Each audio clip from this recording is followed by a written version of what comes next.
ಈ ಚುನಾವಣೆ ಇದೆಯಲ್ಲ, ಜನ ನಮ್ಮನ್ನು ಉಮೇಶ್ ಮೇಟಿಯವರನ್ನು ಕೈ ಹಿಡಿತಾರೆ ಅಂತಕ್ಕಂಥ ವಿಶ್ವಾಸ ಇದೆ, ನಂಬಿಕೆ ಇದೆ.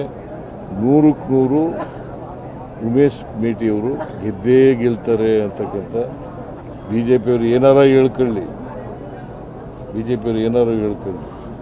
ಯಾಕೆಂತಂದರೆ ಅವರು ಅಪಪ್ರಚಾರಕ್ಕೆಲ್ಲ ಜನ ಮನ್ನಣೆ ಕೊಡಲ್ಲ ಅಂತಕ್ಕಂಥದ್ದು ಈಗಾಗಲೇ ಸಾಬೀತಾಗಿದೆ. ಅದರಿಂದ ಅವರು ಏನು ಹೇಳಿದ್ರು ಕೂಡ ಸುಳ್ಳು ಹೇಳೋದು. ಅವ್ರ ಜಾಯಮಾನ ಏನಪ್ಪ ಅಂತಂದರೆ ಸುಳ್ಳು ಹೇಳೋದು. ಅವ್ರ ಮನೆ ದೇವರೇ ಸುಳ್ಳು, ಬಿ ಜೆ ಪಿಯವ್ರ ಮನೆ ದೇವರೇ ಸುಳ್ಳು. ಅದರಿಂದ ಸುಳ್ಳು ಹೇಳ್ತಾರೆ, ಸುಳ್ಳು ಅಪಪ್ರಚಾರ ಮಾಡ್ತಾರೆ. ಜನಗಳಿಗೆ ಗೊತ್ತಾಗಿದೆ ಅವ್ರು ಸುಳ್ಳು ಹೇಳ್ತಾರೆ ಅಂತಕ್ಕಂಥದ್ದು, ಜನಗಳಿಗೆ ಗೊತ್ತಾಗಿದೆ. ಅದರಿಂದ ಅವರು ನಮ್ಮ ನೀತಿ ಏನಪ್ಪ ಅಂತಂದರೆ ಸಾಮಾನ್ಯವಾಗಿ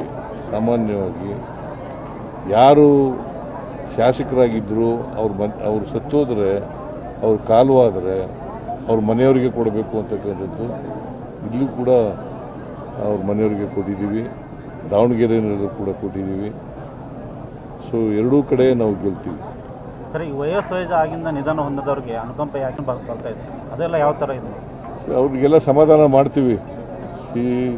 ಅಲ್ಪಸಂಖ್ಯಾತರು, ನಾವು ಅಲ್ಪಸಂಖ್ಯಾತರ ಪರವಾಗಿರ್ತಕ್ಕಂಥವ್ರು, ಅವರಿಗೆ ರಕ್ಷಣೆ ಕೊಡ್ತಕ್ಕಂಥವ್ರು ನಾವು. ಶಿಗ್ಗಾಂವ್ನಲ್ಲಿ ಬಸವರಾಜ ಬೊಮ್ಮಾಯಿ ಅವರ ಮಗನ ಮೇಲೆ ಗೆದ್ದವ್ರು ಯಾರು? ಪಠಾಣ್ ಅಂದ್ರೆ ಯಾರು? ಪೈಲ್ವಾನ್ ಪಠಾಣ್. ಅವರು ಮುಸ್ಲಿಂ ಅಲ್ವಾ? ಎಲ್ಲಿ ಕೊಡಬೇಕು ಅದು ಕೊಡ್ತೀವಿ. ಅವ್ರಿಗೆ ಏನು ಕೊಡಬೇಕು ಅವರು ನ್ಯಾಯಯುತವಾಗಿ. ನಾವು ಸಾಮಾಜಿಕ ನ್ಯಾಯಕ್ಕೆ ಬದ್ಧರಾಗಿರ್ತಕ್ಕಂಥವ್ರು. ಅವರಿಗೆ ಸೂಕ್ತ ಸ್ಥಾನಮಾನವನ್ನು ಕೊಡ್ತಕ್ಕಂಥದ್ದು ಕೂಡ ನಾವು ಮಾಡ್ತೇವೆ. ಅದು ಬಿ ಜೆ ಪಿಯವ್ರು ಕೊಡ್ತಾರಾ? ಒಬ್ಬರೇ ಮೇಲೆ ಇದ್ದಾರಾ ಬಿ ಜೆ ಪಿನಲ್ಲಿ? ಮುಸಲ್ಮಾನರು ಒಬ್ಬರು ಎಮ್ ಎಲ್ ಎ ಇದ್ದಾರಾ? ನಾವು ಕೊಡ್ತೀವಿ.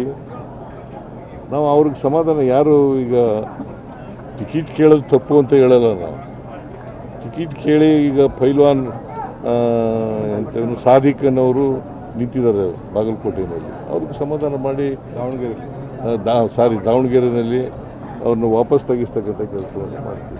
ಸರ್, ಪ್ರಸ್ತುತ ರಾಜ್ಯ ಸರ್ಕಾರ ಡಬಲ್ ಸ್ಟೇರಿಂಗ್ ಇರೋ ಸರ್ಕಾರ ಅಂತ ಹೇಳಿ ಶ್ರೀರಾಮುಲು ಅವರ ಬಗ್ಗೆ ಆರೋಪ ಮಾಡಿದ್ದಾರೆ. ಡಬಲ್ ಸ್ಟೇರಿಂಗ್ ಸರ್ಕಾರ, ಸಿದ್ದರಾಮಯ್ಯನವರ ಕಡೆ. ಅವರೇ ಸೋತ್ಬಿಟ್ಟಿದ್ದಾರೆ. ಕಳೆದ ಲೋಕಸಭೆಯಲ್ಲಿ ಸೋತರು, ಅಸೆಂಬ್ಲಿನಲ್ಲಿ ಸೋತ್ಬಿಟ್ರು. ಅವರು ಹೇಳ್ತಾರೆ, ಏನು ಹೇಳ್ತಾರಪ್ಪ ಅವರು? ಡಬಲ್ ಸ್ಟೇರಿಂಗು ಇವೆಲ್ಲ ಹೇಳಿ ಆಯಿತು, ಜನ ತಿರಸ್ಕಾರ ಮಾಡಿದ್ದಾರೆ. Thank you sir.